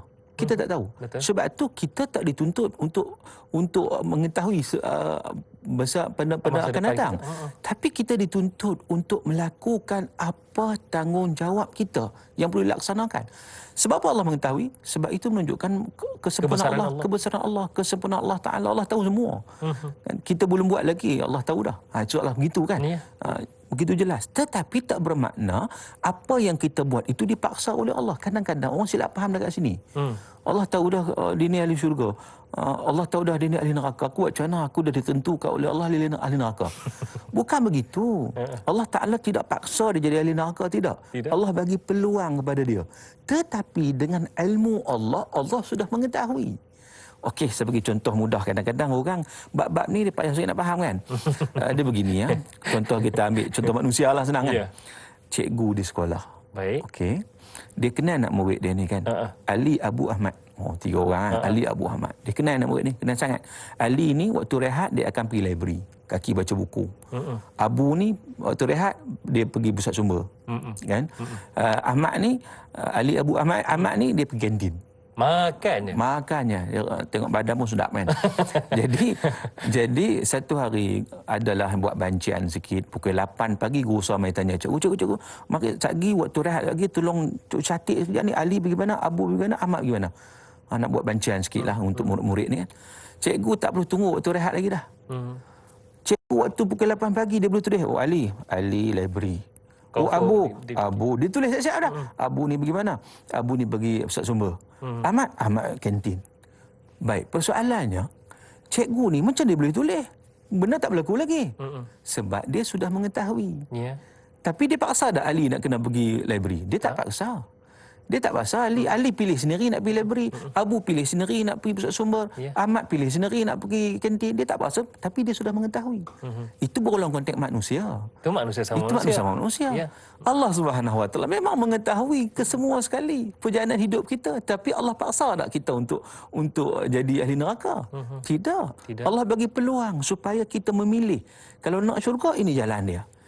Kalau nak neraka, ini jalan dia. Maka pilihan itu daripada kita. Itu kena ingat dalam konteks itu. Baik, itu dia. Jadi janganlah ada fikir yang ambil mudah, ikut akal dia, jangan. Sebenarnya kita mestilah dipandukan oleh wahyu, iaitu Al-Quran dan juga sunnah Nabi SAW. Baik Doktor, mungkin ini masa sesuai untuk kita bicarakan Asma'ul Husna ataupun Asma' Allah yang seterusnya, iaitu Al-Qabid. Apakah itu Al-Qabid? Ya, Al-Qabid, Asma'ullah yang keempat pada hari ini kita bincang. Al-Qabid, isim fa'il daripada qabadha. Maksud qabadha ni asalnya genggam. Genggam, menyekat sesuatu ataupun yang maha menyempitkan. Jadi maknanya di sini ialah Allah Subhanahu Wa Taala yang menahan sesuatu daripada hamba-Nya. Sebagai contoh, bila mana Allah sebut dalam Al-Quran, walau basatallahu rizqa li'ibadihi labaghaw fil ard. Dan kalau kadang-kadang kalau Allah Taala buka bagi seluas-luasnya, membuka selapang-lapangnya rezeki kepada hamba-Nya, mungkin ada di antara mereka itu melakukan kerosakan di atas muka bumi. Walakin yunazzilu biqadrin ma yasha. Tapi Allah kurangkan sikit, sempitkan sikit, kerana Allah Subhanahu Wa Taala Maha mengetahui dan Maha melihat apa yang berlaku kepada hamba-Nya. Maka dengan sebab itu dalam konteks ini Allah Al-Qabid, kita kena yakin bila mana kita dinafikan sesuatu ataupun atas dunia ni, sebab dia ada kaitan dengan rezeki tadi kita sebut kan, bila mana kita tak dapat sesuatu rezeki, maka dengan sebab itu kita kena berfikiran positif. Allah Ta'ala memilih kepada kita perkara tersebut adalah untuk kebaikan.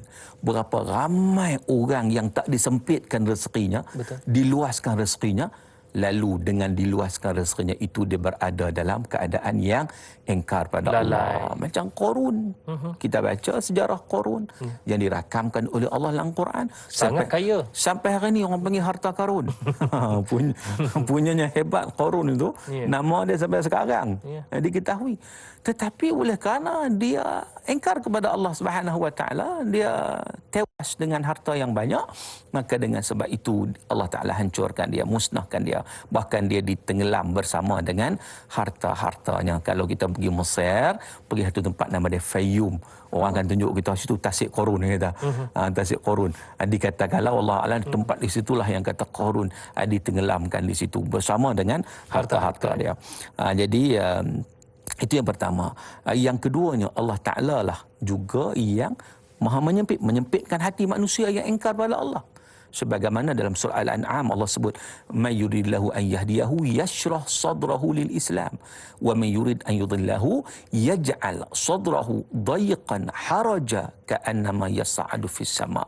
Sesiapa may yuridillahu an yahdiyahu, apa yang Allah Ta'ala kehendaki untuk memberi hidayah kepadanya, yashrah sadrahu lil Islam, hati dia lapang dengan Islam. Dia seronok dengan Islam, dia seronok, segala peraturan Allah, syariat Allah dia seronok, dia rasa lapang dada. Tetapi wa may yurid an yudhillahu, orang yang sesat, Orang yang sesat ni dengan Islam dia tak seronok, dia suka kemungkaran saja. Yaj'al sadrahu dayiqan haraja. Allah jadikan dadanya sempit dan sesak. Ka'annama yas'adu fis sama', seumpama dia mendaki ke atas langit. Ayat ni kalau kita tengok boleh dipahami dalam pelbagai isu. Yang pertama sempit tadi. Betul. Yang keduanya isu saintifik.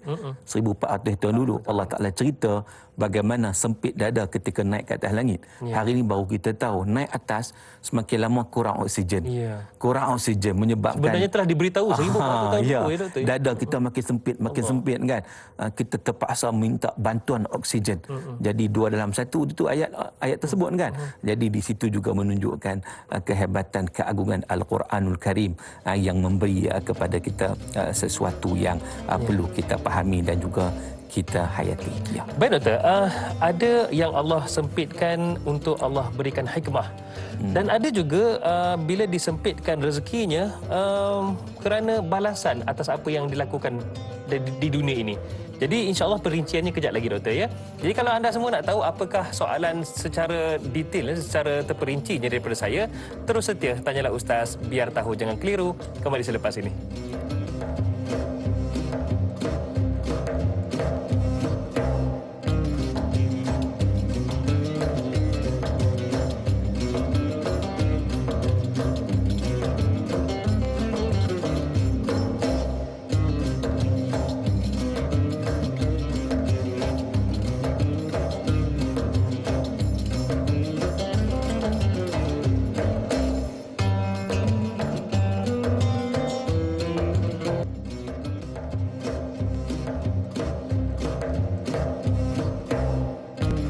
Para penonton sekalian, setiap hari kita berhadapan dengan pelbagai masalah. Ada juga pelbagai persoalan yang membelenggu jiwa kita dan pemikiran kita. Kadang-kadang pening dibuatnya. Kalau orang Kedah kata pening dibuatnya. Tapi di sini ada perinciannya, ada jawapannya dan ada huraiannya. Tanyalah Ustaz, biar tahu jangan keliru. Da'i Hadari bersama dengan Dr. Syauqi Uthman. Kita sama-sama hari ini kita bicarakan tentang Asmaul Husna, nama-nama Allah yang juga sifat Allah yang juga agung dan juga mulia. Kita bincangkan Ar-Razzaq, Al-Fattah, Al-Alim dan juga Al-Qabid. Dan kita dah masuk perbincangan kita dalam Al-Qabid.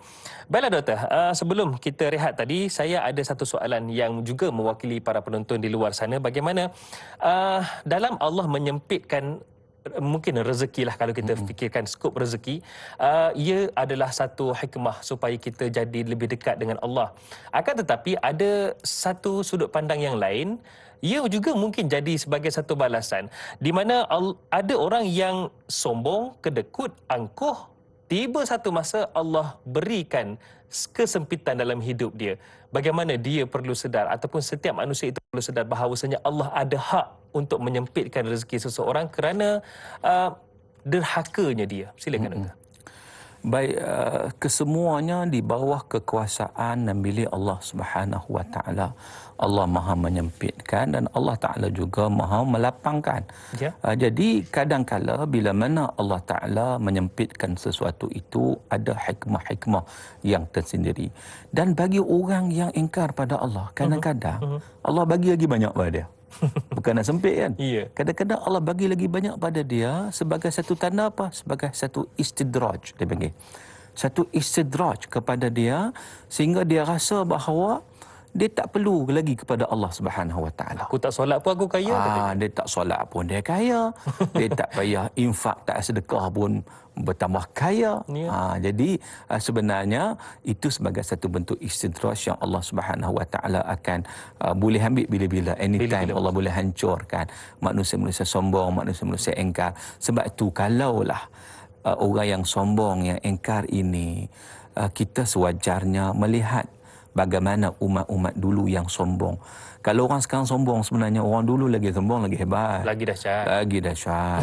Kaum Ad, Allah Ta'ala cerita macam mana. Kaum Thamud, Allah Ta'ala cerita macam mana. Bahkan mereka dengan kehebatan fizikal mereka, kekuatan mereka, kaum Thamud boleh buat rumah dengan tangannya. Tangan tu boleh create daripada apa? Boleh decorate daripada batu-batu yang begitu pejal. Sombong, kan? Jadi macam mana keadaan sombong sekalipun, kalau orang tak ingat Allah Subhanahu Wa Taala, dia tak kenal Allah, akhirnya dia akan dapat kehancuran. sama ada cepat atau lambat saja.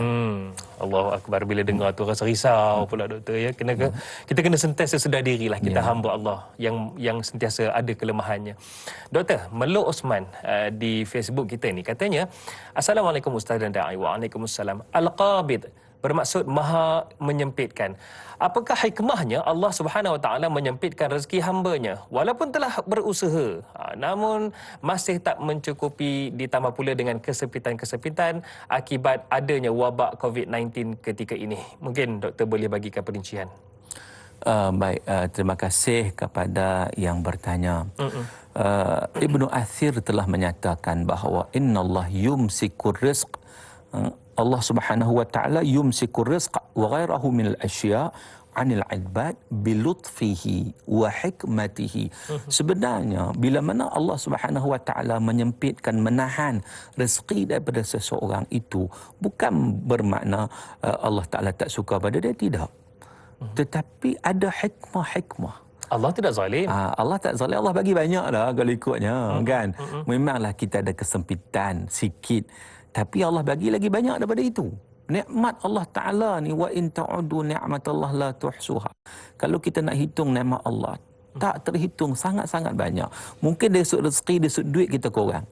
Tapi banyak lagi rezeki-rezeki lain yang kita peroleh.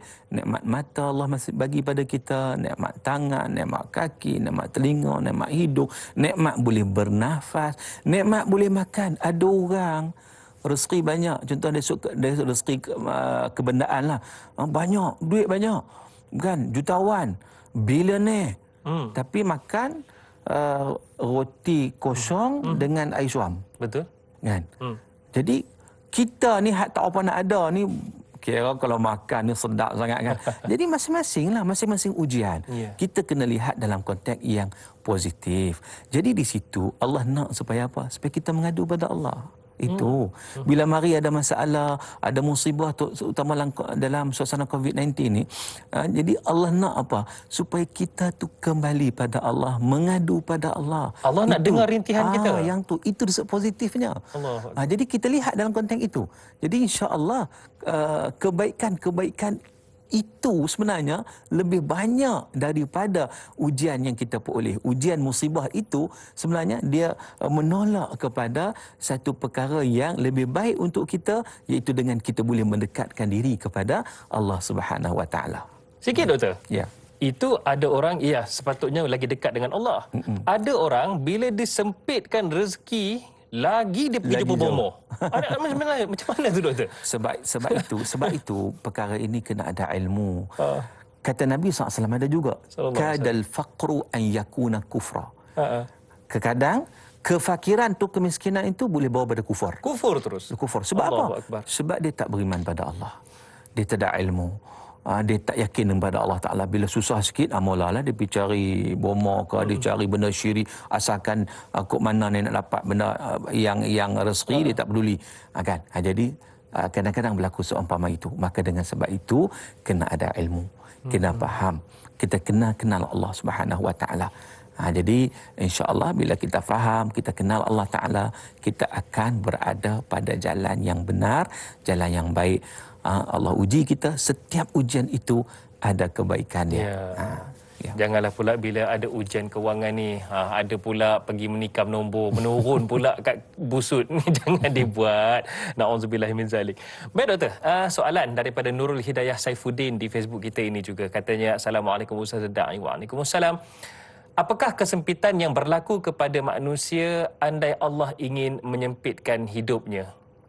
Apa antara kesempitan yang mungkin berlaku? Baik, terima kasih. Kesempitan ni dia ada dalam bentuk hissi, dalam bentuk maknawi. Macam-macam lah. Kesempitan, contoh kalau maddi ni material. Kesempitan macam tadi, kesempitan dalam konteks rezeki tadi, dalam konteks duit, dalam konteks uang. Satu yang kita lebih takut kesempitan itu, kesempitan dari sudut maknawi. Dari sudut agamanya, dari sudut kesesatannya. Bila mana seseorang itu dia memilih kepada kesesatan, maka Allah kesempitkan lagi kehidupannya. Sebagaimana ayat yang kita baca tadi, wa may yurid an yudhillahu yaj'al sadrahu dayiqan haraja. Allah jadikan dadanya sempit, sesak. Dia tak akan tenang, dia tak dapat rahmat Allah Taala, dia tak akan tenang. Sebab apa? Sebab dia memilih kesesatan, maka Allah sempitkan lagi hidupnya. Jadi kita ni kadang-kadang walaupun dalam masa yang sama madinya, materialnya banyak. Tapi sempit juga. Betul. Ada macam tu. Material banyak, duit banyak. Kan rumah ada 6 tingkat. Umur 6 tingkat tu. Kereta 16 biji kan. Tu belum motor lagi. Ya. Nampak kita tengok, kita kata bertuahnya lah dia. Tapi belum tentu. Belum tentu. Sebab apa? Sebab kalau dia tidak benar-benar beriman pada Allah, maka dari sudut agamanya disempitkan, dari sudut hidupnya dia tak dapat ketenangan, dia tak dapat kebahagiaan. Walaupun nampak seolah dia hebat, tapi dia tak dapat rasa, dia ada rasa macam satu kehilangan dalam hidup dia. Dia rasa kosong. Ramai yang macam tu sebenarnya. Sebab apa? Sebab itulah tarik balik, kena patah balik, kembali untuk sujud pada Allah Taala. Akan kembali yang kosong tadi, akan kembali kepada berisi dan juga akan mendapat ketenangan. Doktor, di hujung perbincangan kita, saya suka untuk mengajak para penonton di luar sana untuk kita sama-sama fikirkan apa antara pesanan daripada doktor ini.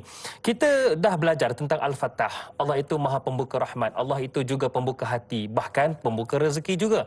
Dan juga kita sedar juga Allah itu Al-Qabid. Allah itu boleh menyempitkan kita. Saya nak fokus kepada dua ini, iaitu Al-Fattah dan juga Al-Qabid. Bagaimana pelan tindakan kita? Apa yang kita perlu buat selepas ini? Sebagai manusia dan juga insan yang ada kelemahan dia, kita kena berusaha dalam apa juga keadaan untuk menjadi lebih baik dan lebih baik. Hari ini lebih baik daripada semalam, esok lebih baik daripada hari ini. Dan juga kita kena elakkan diri kita daripada lalai walaupun sesaat daripada patuh dan sujud kepada Allah Subhanahu Wa Taala. Doktor. Baik, kehidupan kita di dunia ini, ad-dunya mazra'atul akhirah. Dunia tempat kita berucuk tanam untuk kita tuai hasil di akhirat. Sebab itu kata Sayyidina Ali, dia kata apa? Dia kata al-yaum yaumal amal walal hisab wa ghadan yaumal hisab walal amal. Hari ini masa kita duduk atas dunia ni, hari untuk kita beramal. Beramallah. Beramal dunia pun tak apa, tapi dunia kita tu boleh buat akhirat. Beramal, orang nak cari duit, carilah duit, tapi bayar zakat, bersedekah, tak salah infak. Itu yang sepatutnya. Jadi jangan kita pula menyempitkan jadi kedekut. Kita tu. Jadi maknanya kita beramal. Hari ini kata Sayyidina Ali, hari untuk beramal, walal hisab, tidak ada hari perhitungan. Wa ghadan, besok ni. Besok tu maknanya di akhirat kelak. Yaumul hisab walal amal, hari untuk perhitungan, hari hisab, tidak ada lagi amalan. Tak ada amalan. Tak ada lagi. Jadi kita ambil kesempatan.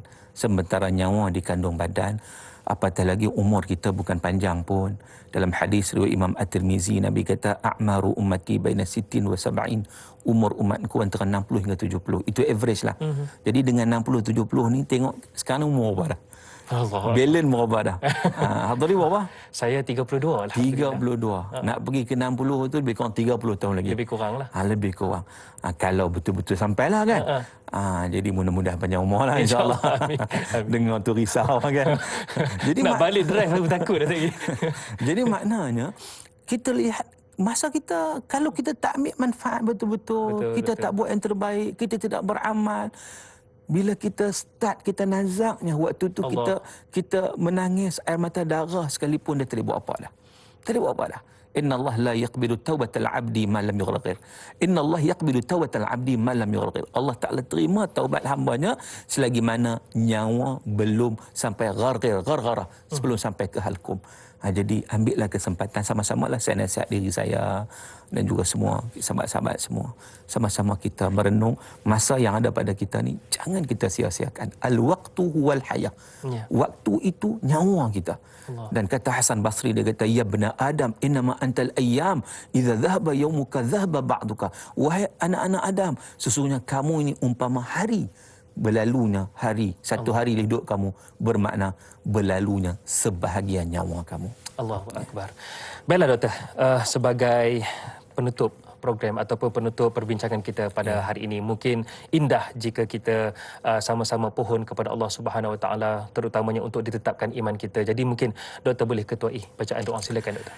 أعوذ بالله من الشيطان الرجيم. بسم الله الرحمن الرحيم. الحمد لله رب العالمين. حمدا يوافي نعمه ويكافئ مزيده. يا ربنا لك الحمد كما ينبغي لجلال وجهك وعظيم سلطانك. اللهم إنا نسألك رضاك والجنة ونعوذ بك من سخطك والنار. اللهم إنك عفو كريم تحب العفو فاعف عنا فاعف عنا وعن والدينا وعن جميع المسلمين والمسلمات برحمتك يا أرحم الراحمين. اللهم إنا نسألك علما نافعا ورزقا واسعا وشفاء من كل داء. اللهم افتح بيننا وبين قومنا بالحق وأنت خير الفاتحين. ربنا عليك توكلنا وإليك أنبنا وإليك المصير. ربنا آتنا في الدنيا حسنة وفي الآخرة حسنة وقنا عذاب النار. وصلى الله على سيدنا محمد وعلى آله وصحبه وبارك وسلم walhamdulillahi rabbil alamin. Amin ya rabbal alamin. Baiklah, terima kasih kepada yang berbahagia Profesor Madya Dr. Shauqi Othman kerana sudi bersama dengan kami pada hari ini dan berkongsi Asmaul Husna Ar-Razzaq, Al-Fattah, Al-Alim dan juga Al-Qabid pada hari ini. Terima kasih doktor. Ya, sama. Nanti kita bersama lagi doktor ya. InsyaAllah. Ni ajak minum pun boleh juga ya. Dah boleh minum sekali ya. InsyaAllah. Baiklah para penonton sekalian, jangan lupa untuk teruskan pengajian akidah kita Asmaul Husna untuk nama-nama dan juga sifat-sifat Allah yang seterusnya dalam pengajian yang seterusnya. Tanyalah Ustaz, biar tahu, jangan keliru. Untuk esok jangan lupa untuk bersama dengan sahabat saya Da'i Aiman dan kita akan bersama dengan yang berbahagia Ustaz Roslan Muhammad. Topik kita berkaitan dengan akhlak, perbincangan kita mengenai wanita solehah. Seindah perhiasan di dunia adalah wanita solehah. Itu lirik nasyid tu sebenarnya. Baiklah, dalam kita merasa diri kita dimuliakan, dipuji oleh manusia, sedarlah bahawasanya ia hanyalah secebisan daripada pujian yang selayaknya kepada Allah Subhanahu Wa Taala. Sama-sama kita renungkan. Saya Da'i Hadari, mohon permisi undur diri. Assalamualaikum warahmatullahi wabarakatuh. Syukran jazakallah.